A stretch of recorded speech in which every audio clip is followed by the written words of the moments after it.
Thousands of Israelis have rallied in Tel Aviv to keep the pressure on the government to secure the release of hostages held by Hamas. Relatives of the nearly 140 Israelis still being held in Gaza want their release to be the main priority of the government of Benjamin Netanyahu. DW's Aya Ibrahim reports. This dance is a reminder that nearly 140 hostages are still believed to be held in Gaza.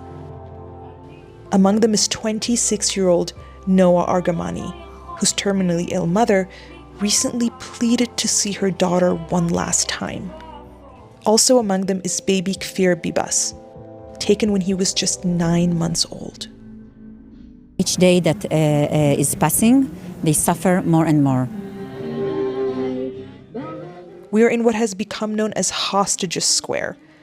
Located in central Tel Aviv, it's become the place people gather to demand the return of those taken during the October 7th Hamas terror attacks.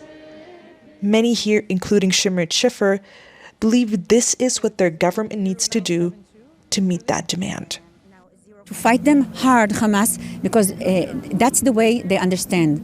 No other way. They understand the way of power.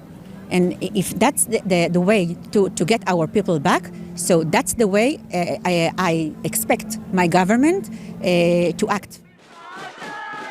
Nearby, hundreds of protesters called for that same government to be replaced.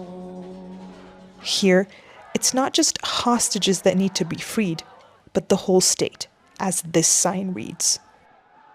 They're shouting slogans like impeachment now, and the government has blood on its hands. After 16 years in power, the people here no longer believe that Prime Minister Netanyahu is the right person to lead the country, especially in this moment.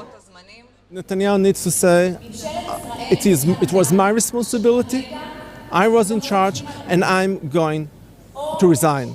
If he says so, it can perhaps live a few more months until the end of the war.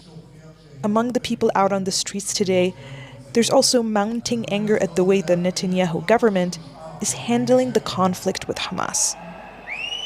I think the real argument in Israel right now is between people who see themselves living here in peace and are willing to make the sacrifice to get there, and the people who don't, the people who feel, if you feel content living on the sword, that's how we say it in Hebrew, like if you feel content living in war,